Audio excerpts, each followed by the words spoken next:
Hi hello welcome back to my channel. இன்னைக்கு நம்ம theory of love சீரீஸோட episode 4 தான் பார்க்க போகிறோம். சீரியஸுக்குள்ளாடி போகிறதுக்கு முன்னாடி நான் உங்கள் எல்லாருக்கிட்டையும் ஒன்று சொல்லியே ஆகணும். இவ்வளோ நாள் நான் இந்த வீடியோ போடாமல் இருந்ததுக்கு சாரி சாரி சாரி. எல்லாரும் என்ன உங்கள் வீட்டு பிள்ளையா நினச்சி மன்னிச்சுக்கோங்க. எனக்கு தெரியுது உங்கள் மைண்ட் வாய்ஸ் எனக்கு கேட்குது. அதை பிடித்தீங்களா இவ்வளோ நாள் வீடியோ போடாமல் இருந்துட்டு இப்போ வந்து சாரின்னு ஒரு வார்த்தையை கேட்டால் நாங்கள் எல்லாம் உன்னை மன்னிச்சிருவோமா அப்படின்னு கேட்குறது எனக்கு புரியுது. ஆனால் நான் என்னோட பர்சனல் ஒர்க்கு காரணமாக சில நாட்களாக இல்லை சில மாதங்களாகவே விடுப்பு எடுத்து விட்டேன். தயை கூர்ந்து எல்லோரும் என்னை உங்கள் வீட்டு குழந்தையாக நினைத்து மன்னித்து கொள்ளுங்கள். சரி ஓகே, நான் இனிமே என்னோட சொந்த கதை சோக கதையெல்லாம் மூட்டை கட்டி வச்சுட்டு இப்ப 2 வீடியோ போட ஸ்டார்ட் பண்ண போறேன். ஓகே வாங்க வீடியோக்குள்ள போலாமா? எபிசோட் ஸ்டார்டிங்லே நம்மளோட கேங்ஸ்டர் பசங்க எல்லாம் ஒன்னா உட்காந்து மீட்டிங் போட்டுட்டு இருக்காங்க. அதாவது அவங்களோட யூனிவர்சிட்டியில அவங்களோட ஃபேக்கல்ட்டிக்குள்ளாடி ஒரு ப்ரோக்ராம் வச்சிருக்காங்க. அந்த ப்ரோக்ராம்ல யார் வின் பண்றாங்களோ அவங்களுக்கு ஸ்டுடியோ கிடைக்கும். அப்படின்னா டே இந்த வருஷம் நாம தாண்டா வின் பண்றோம், அந்த ஸ்டுடியோவை நாம தான் எடுக்கிறோம், நாம எடுத்த அந்த ஷார்ட் பிலிமை அந்த ஸ்டுடியோல போட்டு எல்லார்கிட்டையும் காமிக்கணும்டா அப்படின்னு சொல்றாங்க. போனோ சரி ஓகேடா, ஆனா நாம என்ன பண்ண, ஃபர்ஸ்ட் இயர் சார்பா கேர்ள்ஸ் நிக்கிறாங்க, அவங்க ட்ரிங்க்ஸ் சேல்ஸ் பண்றாங்க. இதை கேட்ட டூவும் என்னது கேர்ள்ஸா, அப்படின்னா நான் நாள் ஃபுல்லா அங்கதாண்டா நிக்க போறேன் அப்படின்னு சொல்ல தேடும் ஓ அப்படியா, அப்படின்னா நீ அங்கே போய் கடை அப்படின்னு அவங்களோட பேக்ல எட்டி உத. அப்புறம் இன்னொரு முக்கியமான விஷயம் காய், ஃபைனல் இயர் சார்பா உன்னோட ஃபேவரட் பர்சன் பி உன்னா நிக்க போறாங்க. அவங்க போட்டோ பூத் போட போறாங்களாம். எனக்கு என்னமோ கேர்ள்ஸ் எல்லாரும் அங்கதான் நிக்க போறாங்கன்னு தோணுது. சரி அதெல்லாம் விடுங்கடா, நம்ம என்ன பண்ண போறோம் அப்படின்னு கேட்க தேடும் டே ஒரு ஐடியா, நாம வேணா மூவி ரிவ்யூ பண்ணலாமா? என்னது ஆமாண்டா கேங்ஸ்டர் மூவி ரிவ்யூ. டே காய் நீ என் கூட சேர்ந்து மூவி ரிவ்யூ பண்ணுடா அப்படின்னு சொல்லிட்டு காயும் தேடுமா சேர்ந்து பயங்கரமான ஒரு ரிவ்யூ கொடுத்துட்டு இருக்காங்க. இதை பார்த்துட்டு இருந்த போனுக்கும் டூக்கும் தான் என்னடா இவனுங்க 2 பேரும் குரங்கு சேட்டையெல்லாம் பண்ணிட்டு இருக்காங்க, அதுவும் இல்லாம குரங்கு சேட்டையெல்லாம் காம்படிஷனா வைக்கணும்னு வேற சொல்லிட்டு இருக்கானுங்க. டூவும் தேடு கிட்ட வந்து டேய் தேடு உண்மையா சொல்றேன்டா, நஷ்டா சொல்றேன், இது சத்தியமாவே நல்லா இல்ல, இதை மட்டும் நம்ம பண்ணோன்னு ஏன் நம்ம தான் இதுல ஃபெயில் ஆயிருவோம். இந்த மாதிரி குரங்கு சேட்டையெல்லாம் நிறுத்திட்டு வின் பண்றதுக்கான வேற ஏதாவது ஐடியாவை பாருங்கடா அப்படின்னு சொல்றாங்க. போனோ அப்படின்னா இது எப்படிடா இருக்கு, நாம வேணா சாசேஜ் சேல் பண்ணலாமா? என்னது சாசேஜா, என்னடா சொல்ற? ஆமாண்டா சாசேஜ் தான், சின்னது பெருசு அதை விட பெருசு அப்படின்னு நம்ம சேல் பண்ணலாம், ஈஸியா சேல் ஆகும், நம்ம ஈஸியா வின்னும் பண்ணிடலாம். என்னடா சொல்றீங்க? காயும் ஆமாண்டா எனக்கு இந்த ஐடியா நல்லா தாண்டா தோணுது, நாம இதையே பண்ணலாம் ஓகேவாடா. அப்புறம் நெக்ஸ்ட் டே அந்த ப்ரோக்ராம் ஸ்டார்ட் ஆயிடுச்சு. நம்ம கேங்ஸ்டர் பசங்க எல்லாம் நல்ல மும்முரமா சேல் பண்ணிட்டு இருக்காங்க. சேல் பண்ணிட்டு இருக்காங்கன்னு சொல்றதை விட ஃப்ளோட் பண்ணிட்டு இருக்காங்கன்னு சொல்லலாம். அதுலயும் காய் கொஞ்சம் அதிகமாவே ஃப்ளோட் பண்ணிட்டு இருக்காங்க. என்ன பண்றது, இந்த காய் சும்மாவே பொண்ணுங்க கிட்ட ஃப்ளோட் பண்ணுவான், இப்போ சொல்லவா வேணும்? இதை பார்த்துட்டு இருந்த தேடம் அவனோட மனசுக்குள்ளாடியே எனக்கு தெரியும் காய் இதை இந்த காம்படிஷனுக்காக வேண்டிதான் பண்ணிட்டு இருக்கான்னு, அது மட்டும் இல்லாம காய் இப்படிதான் அவன் இப்படிதான் பண்ணுவான்னு எனக்கு தெரியும், ஆனாலும் நான் ஏன் காய் மேல இன்னும் ஃபீலிங்ஸா வளர்த்துட்டு இருக்கேன்னா எனக்கு தெரிய மாட்டேங்குது. அப்புறம் நெக்ஸ்ட் சீன்ல ஒரு பொண்ணு வந்து நம்ம பசங்க கிட்ட என்ன காய்ஸ் நீங்க எல்லாரும் கிளம்பிட்டீங்களா, நான் உங்க கூட ஒரு போட்டோ எடுக்கலாம்னு நினைச்சேன் அப்படின்னு சொல்ல அதுக்கு காயும் சாரி கேர்ள், நாங்க இப்போ பாத்ரூம் பிரேக் எடுத்திருக்கோம், வர்றதுக்கு கொஞ்சம் லேட் ஆகும், அது வரைக்கும் வேணா நீ அந்த போட்டோ பூத்துல போய் போட்டோ எடுத்துக்கோயே. அவனும் காலமேலேண்டே ரொம்பவே லோன்லியா தான் இருக்கான், அவனுக்கும் கொஞ்சம் சேல் ஆகணும்ல அப்படின்னு போற போக்குல பியூனையும் கிண்டல் பண்ணிட்டு போறாங்க. அப்புறம் நெக்ஸ்ட் சீன்ல காயும் தேடும் ரூமுக்கு வந்துடுறாங்க. காயும் தேடு கிட்ட டேய் தேட் என்னோட ஷர்ட்டை பாருடா, ஒரு இடம் கூட கேப் விடாம எல்லாரும் என்னோட ஷர்ட்ல எழுதிட்டாங்க அப்படின்னு சொல்ல அதுக்கு தேடும் உன்னோட ஷர்ட்ல மட்டுமா எழுதியிருக்காங்க, என்னோட ஷர்ட்ல தான் எழுதியிருக்காங்க பாரு அப்படின்னு சொல்ல அப்படியா, அப்படின்னா உன்னோட ஷர்ட்ல என்ன எழுதியிருக்காங்க பாப்போம். ஓ தேட் உன்னோட ஷர்ட் ஃபுல்லா நீ கியூட்டா இருக்க அப்படின்னு எழுதியிருக்காங்கடா அப்படின்னு சொல்ல அதுக்கு தேடும் ஏன்னா நான் உண்மையாவே கியூட்டு தாண்டா அப்படின்னு காயோட ஃபேஸை பார்த்து சொல்ல இதுல காய் ஒரு நிமிஷம் அப்படியே ஸ்டன் ஆயிடுறான். அப்புறம் காய் ஆமா தேட் உண்மையாவே நீ கியூட்டு தான் அப்படின்னு சொல்ல அதுக்கு அதுக்கு தேடும் காய், ஆனா நீ ஏன் இந்த மாதிரி பேசுற? உன்னோட லைஃப்ல என்னை விட கியூட்டான பர்சன் நிறைய பேர் இருக்காங்க இல்லடா அப்படின்னு சொல்ல, ஆமா என்னோட லைஃப்ல நிறையவே கியூட்டான பர்சன் எல்லாம் இருக்காங்க. சரி அதெல்லாம் விடு, இந்த ஷர்ட்டை எங்கேயாவது கொண்டு போய் தூர போட்டுரு அப்படின்னு சொல்லிட்டு குளிக்க போறாங்க. அப்புறம் தேடும் காய்க்கு தெரியாம அந்த ஷர்ட்ல ஐ லைக் யூ அப்படின்னு எழுதி வைக்கிறாங்க. இந்த சீனை பார்க்கும்போது என்ன சொல்றதுன்னு தான் தெரியல. தேட பாக்குறதுக்கு உண்மையிலே ரொம்பவே பாவம் மாதிரி தான் இருக்கு. அப்புறம் நெக்ஸ்ட் டேவா நம்மளோட கேங்ஸ்டர்ஸ் டீம் அதே மாதிரியே சாசேஜ் சேல் பண்றாங்க.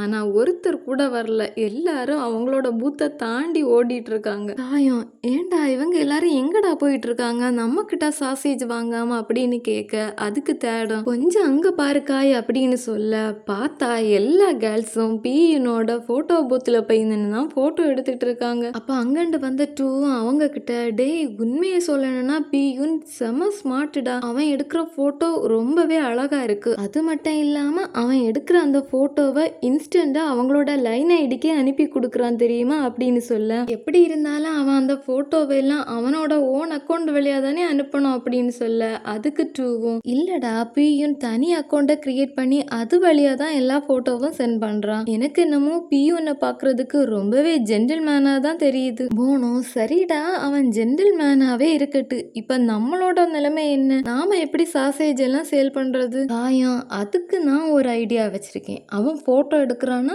அதுக்கு மேல நாம பண்ணணும். தேடும், டேய் இவன் அப்படி என்னடா பண்ண போறான், எவனுக்குடா தெரியும், வெயிட் பண்ணி இருந்து பார்க்க வேண்டியதுதான். சரி காயோட அந்த மாஸ்டர் பிளான் என்னன்னு பார்த்தா, ஹலோ எவ்ரிஒன், எல்லாரும் இங்க வந்து சீக்கிரமா அரைவாங்க, உங்களுக்காக ஒரு செம ஆஃபர் வச்சிருக்கேன். அதாவது இங்கண்டு நீங்க சாசேஜ் வாங்குனீங்கன்னு வச்சுக்கோங்களேன், இங்க நிக்கிற ஹேண்ட்ஸமான பசங்களை நீங்க கிஸ் பண்ணலாம். அதோட மட்டும் இல்லாம அந்த ஹேண்ட்ஸமான பசங்க உங்களுக்கு ஊட்டி வேற விடுவாங்க, அதுவும் ஃப்ரீயா அப்படின்னு தேட அனௌன்ஸ் பண்ண நம்மளோட மைண்டு தான், அடே காய் உனக்கு வேற ஐடியாவே கிடைக்கலையாடா, இந்த ஐடியா தான் கிடைச்சதா, அது சரி காய் மாதிரியான ஒரு பிளே பாய் கிட்ட இந்த மாதிரியான ஐடியா தானே வரும், வேற என்ன எதிர்பார்க்கறது. சரி வாங்க நம்ம சீரீஸுக்குள்ளாடி போகலாம். அனௌன்ஸ் பண்ணிட்டு தேடு காயை பார்த்து, டே காய் இந்த மாதிரி அனௌன்ஸ் பண்ணா யாருடா நம்ம கிட்ட சாசேஜ் வந்து வாங்க போறா? காயும் கொஞ்சம் அங்க பாருடா அப்படின்னு சொல்ல, பார்த்தா அங்க ஒரு கூட்டமே சாசேஜ் வாங்க வந்து நிக்கிறாங்க. அப்புறம் என்ன, நம்ம காட்டுல மழை தான், ஒரே சாசேஜ் சேலா தான் இருக்குது. யூனிட்ட போட்டோ எடுத்துட்டு இருந்த பொண்ணு கூட ஓடி வந்தீங்க சாசேஜ் வாங்குறானா பாத்துக்கோங்களேன். அப்புறம் நெக்ஸ்ட் சீன்ல காய் தேடு கிட்ட வந்து, டேய் தேட் நீ ரொம்ப நேரமா ஒர்க் பண்ணிட்டு இருக்க, உனக்கு ரொம்பவே பசிக்கும், இந்த சாசேஜை சாப்பிடு அப்படின்னு சொல்லிட்டு கொடுக்க, அதுக்கு தேடும் இல்லடா எனக்கு வேண்டாம், எனக்கு பசிக்கல அப்படின்னு சொல்ல, இல்ல தேட் நீ இதை சாப்பிட்டே ஆகணும், நான் உனக்கு ஊட்டி விடுறேன் அப்படின்னு தேடுக்கு அவன் ஊட்டி விடுறான். அப்புறம் மீதி இருந்த சாசேஜை காயம் சாப்பிட்றான். இதை பார்த்த தேடு, டேய் காய் என்னடா பண்ற, அதுல என்னோட எச்சி இருந்துடா அப்படின்னு சொல்ல, அதுக்கு காயம் எனக்கு தெரியும், ஆனா உன்னோட எச்சி என்ன பண்ணிட போகுது, சரி அதெல்லாம் விடு, நீ இப்ப என்ன கிஸ் பண்ணு. என்னடா சொல்ற? ஆமாடா ரூல்ஸ் இருக்குல்ல, அதுல யாரு ஊட்டி விடுறாங்களோ அவங்கள கிஸ் பண்ணலாம்ல, அதனால நீ என்ன இப்ப கிஸ் பண்ணுன்னு டேடோட பக்கத்துல போய் நிக்கிறான். டேடுக்கா அப்படியே வயிற்றுக்குள்ள பட்டாம்பூச்சி பறக்கிற மாதிரி இருக்குது. ஆனாலும் அதெல்லாம் வெளிக்காட்டாம காயை தள்ளி விட்டுட்டு போடா எனக்கு வேலை இருக்குன்னு சொல்லிட்டு போறான். ஆனா இந்த காய் ஏன் இப்ப இப்படி பண்றான்னு தான் தெரியல, இவன் தேடுகிட்ட ஃபிளர்ட் பண்ற மாதிரியே பேசிட்டு இருக்கான், அதுதான் என்னன்னு தெரிய மாட்டேங்குது. அப்புறம் நெக்ஸ்ட் சீன்ல பார்த்தா தேடும், காய்ஸ் எங்களோட சாசேஜ் எல்லாம் சீக்கிரமா சேல்ஸ் ஆனனால நாங்க எங்களோட பூத்தை அபிஷியலா க்ளோஸ் பண்றோம் அப்படின்னு அனௌன்ஸ் பண்றான். அப்புறம் தேடும் டூ கிட்ட, டே டூ நான் மூவி பார்க்க போலான்னு இருக்கேன், நீ வாரியடா அப்படின்னு கேட்க, அதுக்கு டூவும் இல்லடா ப்ரொஃபசர் என்ன அசைன்மெண்ட்டை சப்மிட் பண்ண சொல்லி இருக்காங்க, அதனால நான் அங்க போகணும். சரி போன் நீ வாரியாடா? இல்லடா எனக்கு காஃபி ஷாப்புக்கு டைம் ஆயிடுச்சு, நானும் அங்க போறேன் அப்படின்னு சொல்லிட்டு அவங்க ரெண்டு பேரும் கிளம்பிடுறாங்க. அப்புறம் தேடும் காயை பார்த்து, என்னடா இங்க நிக்கிற, உனக்கு இன்னைக்கு எந்த டேட்டிங்கும் இல்லையா அப்படின்னு கேட்க, இல்ல எனக்கு எந்த டேட்டிங்கும் இல்லை, அதனால நான் உன் கூட மூவி பார்க்க வரலான் இருக்கேன், வா சீக்கிரமா கிளம்புவோம் அப்படின்னு சொல்ல, இதை கேட்ட தேடு தான் ரொம்பவே எக்ஸைட் ஆயிடுறான். அப்புறம் அவனோட மனசுக்குள்ளாடியே, இப்ப இதை பத்தி நான் என்ன சொல்றதுன்னு எனக்கு தெரியல, நான் ரொம்ப எக்ஸைட்டடா இருக்கிறேன், நான் இப்போ பறக்கிற மாதிரி எனக்கு ஃபீல் ஆகுது, என்னோட பிரெயின் இதை உண்மை இல்லைன்னு சொல்லுது, ஆனாலும் என்னோட மனசு அதை ஏத்துக்க மாட்டேங்குது, இதுக்கப்புறம் என்ன நடக்க போகுதுன்னு எனக்கு தெரியல, ஆனா இந்த நிமிஷம் இந்த நொடி எனக்கு பிடிச்சிருக்கு அப்படின்னு அவனோட மனசுக்குள்ளாடியே நினைச்சிட்டு காய் கூட மூவி பார்க்க ஹாப்பியா கிளம்புறான். அப்புறம் நெக்ஸ்ட் சீன்ல காயும் தேடுமா சேர்ந்து மூவி பார்க்க போறாங்க. மூவி பார்க்க போற இடத்துல டிக்கெட் எடுக்கும்போது அவங்க காய்கிட்டையும் தேடுகிட்டையும் காய்ஸ் மூவி பார்க்கறதுக்கு முன்னாடி உங்க எல்லாருக்கும் ஒரு சின்ன கேம், அதாவது நீங்க பார்த்ததுலே உங்களோட ஃபேவரட்டான ரொமான்டிக் மூவியோட நேம் எழுதி இந்த பாக்ஸ்ல போடணும். இந்த மூவி முடிஞ்சதுக்கு அப்புறமா யாரு 2 பேரும் ஒரே மாதிரியான மூவியோட நேம் எழுதி இருக்காங்களோ அவங்கள ஃப்ரெண்ட்ல கூப்பிட்டு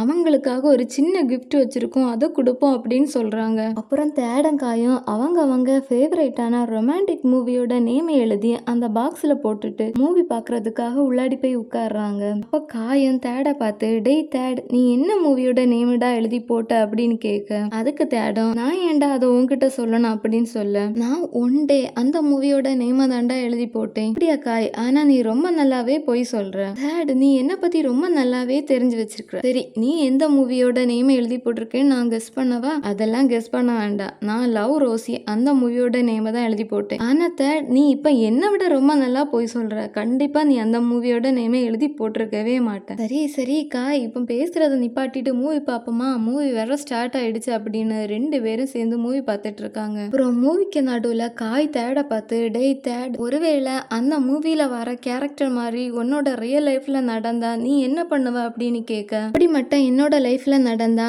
நான் லவ் பண்ற அந்த பர்சன் எங்க இருந்தாலும் யார் கூட இருந்தாலும் நல்லா இருக்கணும்னு நினைச்சுக்கிட்டு அவங்களுக்கு ஒரு குட்டான விஷயம் பண்ணிட்டு அங்கிருந்து கிளம்பிடுவேன் அப்படின்னு சொல்றாங்க. சரி காய், உன்னோட லைஃப்ல இப்படி நடந்தா நீ என்ன பண்ணுவ அப்படின்னு கேட்க, நான் அந்த கல்யாணத்தையே கேன்சல் பண்ணுவேன். என்னடா சொல்ற? ஆமாடா, என்ன விட்டுட்டு அவ எப்படி இன்னொருத்தனை கல்யாணம் பண்ணலாம், அதுவும் எப்படி அவங்க கூட ஹாப்பியா இருக்கலாம். சரி சரி காய், நான் உன்னை நம்புறேன், நீ இதை பண்ணாலும் பண்ணுவ. இப்போ மூவியை பார்ப்போமா? அப்புறம் மூவி எல்லாம் முடிஞ்சதுக்கு அப்புறமா யார் அந்த 2 லக்கியஸ்ட் பர்சன் சொல்லிட்டு பார்த்தா அது நம்ம காயும் தேடம் தான். அப்புறம் காய்கிட்டேயும் தேடுகிட்டேன், ஏன் நீங்க இந்த மூவியை உங்களோட ஃபேவரட் மூவியா சூஸ் பண்ணீங்க, அதுக்கான காரணத்தை சொல்லுங்க அப்படின்னு கேட்க, தேடும், ஏன்னா இந்த ஸ்டோரி ரொம்ப எமோஷனலா இருந்தது, அதுவும் மெயினான 2 லீடு கேரக்டர்ஸ்க்கு நடுவுல வர எமோஷன்ஸ் ரொம்பவே நல்லா இருந்தது. முதல்ல எல்லாம் அவங்க 2 பேரோட ஒப்பீனியன்ஸ் எல்லாம் டிஃபரெண்டா இருந்துச்சு. அப்புறம் கதை போக போக அவங்க 2 பேரும் ஒருத்தர் புரிஞ்சுக்க ஆரம்பிச்சிட்டாங்க. அப்புறம் அவங்க 2 பேரோட வழியும் ஒரே மாதிரி ஆயிடுச்சு.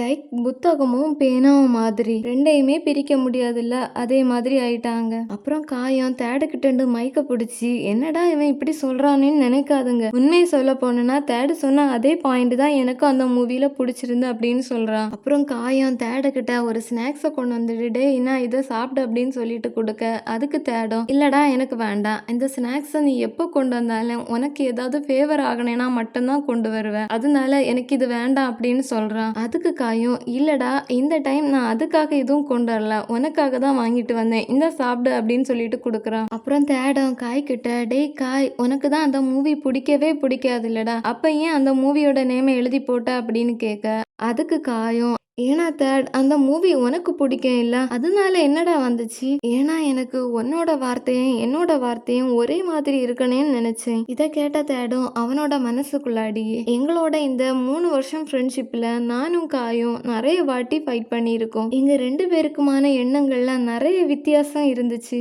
ஆனா தடவையா என்னோட எண்ணமும் அவனோட எண்ணமும் ஒரே மாதிரி இருக்குது, இதை பாக்குறதுக்கு அப்படியே அந்த மூவில வர ஸ்டோரி மாதிரியே இருக்குது. அப்புறம் சாரி காய்ஸ், நான் நடுவில் ஒரு சீனை சொல்ல மிஸ் பண்ணிட்டேன். அது என்னன்னா, அதாவது போன் ஒரு பொண்ணுக்கு ரூட் விட்டுட்டு இருந்தாங்களே, அந்த பொண்ணு காஃபி ஷாப்ல வரும்போது போன் அந்த பொண்ணு கிட்ட, நாம 2 பேரும் மூவி பார்க்க போலாம் வாரீங்களா அப்படின்னு கேட்டிருப்பான். அதுக்கு அந்த பொண்ணு ஓகே வாரேன்னு சொல்லியிருப்பா. அந்த பொண்ணுக்காக தான் போன் இங்க வந்து ரொம்ப நேரமா வெயிட் பண்ணிட்டு இருக்கான். ஆனா அந்த பொண்ணை காணாதனால ரொம்பவே சோகமாயிடுறான். அப்புறம் அந்த பொண்ணுக்காக வேண்டி போன் ரொம்ப நேரமா அங்கேயே சோகமா வெயிட் பண்ணிட்டு இருக்காங்க. அப்புறம் பார்த்தா மூவியும் முடிஞ்சு எல்லாரும் வீட்டுக்கு கிளம்பிடுறாங்க. போன் மட்டும் தனியா லோன்லியா அங்கேயே உட்கார்ந்துருக்காங்க. அப்புறம் சாரி காய்ஸ், நான் இன்னொரு சீனையும் சொல்ல மறந்துட்டேன். அதாவது காம்படிஷனோட நடுவுல 2ஓட லேப்ல சார்ஜ் இல்லாதனால பியூனோட சார்ஜர்ல போய் 2 சார்ஜ் போட்டிருப்பான். சார்ஜ் போட்டுட்டு பியூனோட லேப்பை தெரியாம மாத்தி எடுத்துட்டு வந்திருப்பான். அந்த சீனை தான் மிஸ் பண்ணிட்டேன். 2வும் பியூனோட லேப்பை அவங்க கிட்டே கொண்டு போய் கொடுக்குறான். அப்போ பியூன் 2 கிட்ட, நீ ஃபின்னை லவ் பண்றியா அப்படின்னு கேட்க, அதுக்கு 2வும், நீ என்னோட என்னோட லேப்பை ஓபன் பண்ணி பாத்தியா அப்படின்னு கேக்குறான். இங்க பாரு ட்ரூ, ஃபின்னுக்கு ஆல்ரெடி பாய் ஃப்ரெண்ட் இருக்கு.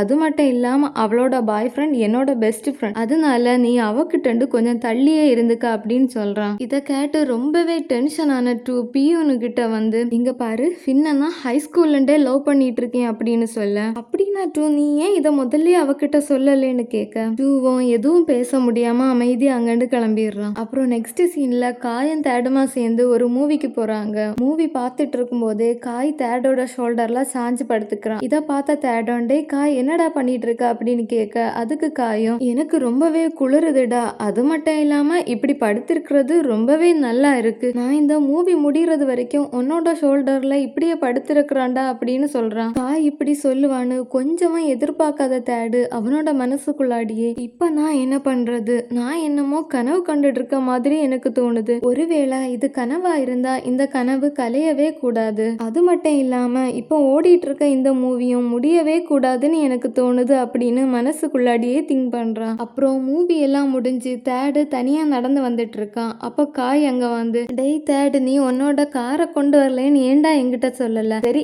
அதெல்லாம் விடு, என்னோட பைக்ல வந்து ஏறு, நான் உன்னை டிராப் பண்றேன் அப்படின்னு சொல்றான். இத கேட்டு ரொம்பவே ஷாக் ஆன தேடும், ஆனா காய் நீ உன்னோட பைக்ல உன்னோட ஹனீஸை மட்டும் தானே ஏத்துவேன்னு சொன்ன அப்படின்னு கேட்க, இங்க பாரு தேட், நீ இப்ப என்னோட தான் தங்கி இருக்க, அதனால இந்த பைக்ல நீ ஏறலாம். அது மட்டும் இல்லாம நம்மளோட ஃப்ரெண்ட்ஸ் எல்லாம் அங்க வெயிட் பண்ணிட்டு இருக்காங்க, சீக்கிரம் போகணும் இல்ல அப்படின்னு சொல்லி ஏற சொல்றான். அப்புறம் காயும் தேடுமா சேர்ந்து பைக்ல ஒரு லாங் டிரைவ் மாதிரி போறாங்க. போகும்போதே காய் தேடோட கையெடுத்து அவனோட இடுப்புல வச்சு பிடிக்க வேற சொல்றான். ஆனா இந்த காய் இப்ப எதுக்கு இப்படி எல்லாம் பண்றான்னு தெரியல. போற போக்க பார்த்தா இந்த காய் தேடோட மனசுல ஒரு பெரிய குண்டை தூக்கி போட போறான்னு மட்டும் நல்லா தெரியுது. அப்புறம் நெக்ஸ்ட் சீன்ல நம்மளோட கேங்ஸ்டர்ஸ் பசங்க எல்லாம் ஒன்னா சேர்ந்து பார்ல உட்காந்து தண்ணி அடிச்சிட்டு இருக்காங்க. அப்ப காயும் அந்த பார்ல பாட்டு பாடுறதுக்கு கொஞ்சம் பசங்க இருப்பாங்க, அவங்களோட மைக்ல போய் நின்று, ஆக்சுவலா நான் இப்ப பாட போற பாட்டை ஒரு ஸ்பெஷல் பர்சனுக்காக வேண்டி டெடிகேட் பண்றேன். ஒரு நாள்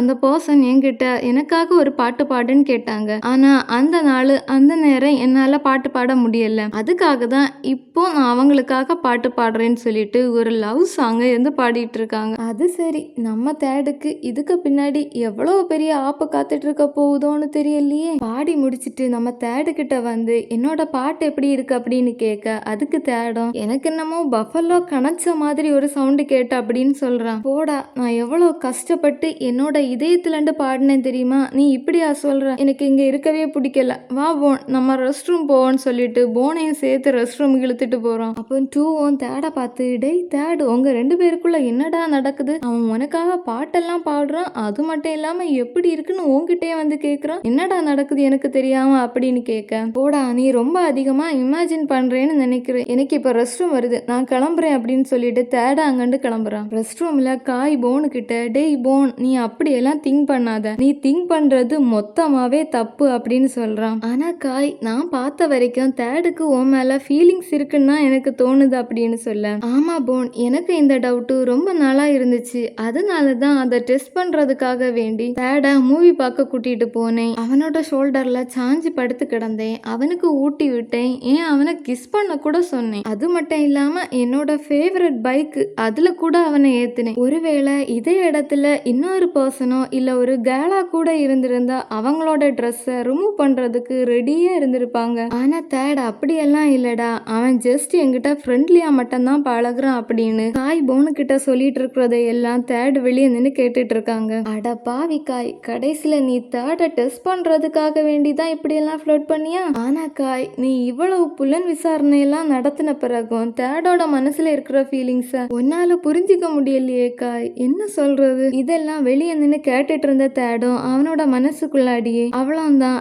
என்னோட கனவு திரும்பவும் கலைஞ்சிடுச்சு, ஆனா நான் இந்த 3 வருஷத்துல காய் எப்படிப்பட்ட பர்சன்கிறத புரிஞ்சுக்காமலே இருந்துட்டேன், அவனுக்கு யாரோட ஃபீலிங்ஸும் தெரியாது, அதுவும் இல்லாம அதை புரிஞ்சுக்கவும் மாட்டான், ஈவன் அவனோட ஃப்ரெண்ட்ஸோட ஃபீலிங்ஸை கூட அவனால புரிஞ்சிக்க முடியாது, இனிமேலும் நான் காய் கூட இந்த ஃப்ரெண்ட்ஷிப்பை மெயின்டைன் பண்ண விரும்பல அப்படின்னு அவனோட மனசுக்குள்ளாடியே அழுதுகிட்டே சொல்றான். இந்த ஒரு ஹார்ட் பிரேக்கிங்கான சீனோட இந்த எபிசோட் இங்கே எண்ட் ஆகுது. இந்த சீரியஸோட நெக்ஸ்ட் எபிசோட்ல நாம திரும்பவும் மீட் பண்ணலாம். அது வரைக்கும் உங்களிடமிருந்து விடைபெறுவது உங்களின் rain lily. Tata, bye bye, love you, Uma.